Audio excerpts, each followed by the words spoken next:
ഫലസ്തീൻ എന്ന പ്രദേശത്തെ തടവറയാക്കി അവർക്ക് ഭക്ഷണം നിഷേധിച്ച് പട്ടിണി ഇട്ടുകൊല്ലുന്ന സാമ്രാജ്യത്വ ക്രൂരതയ്ക്ക് എന്നാണ് അറുതി വരിക.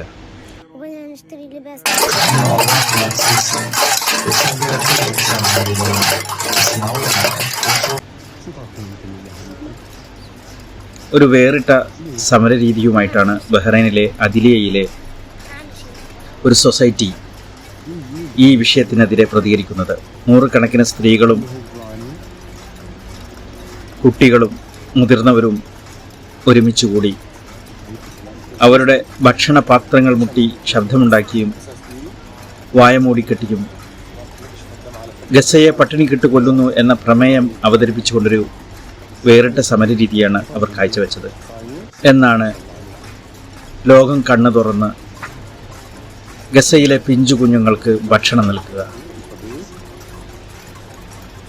എങ്ങനെയാണ് ഗസയിലെ പട്ടിണി കണ്ടുകൊണ്ട് നാം വയറ് നിറച്ചുകൊണ്ടുക?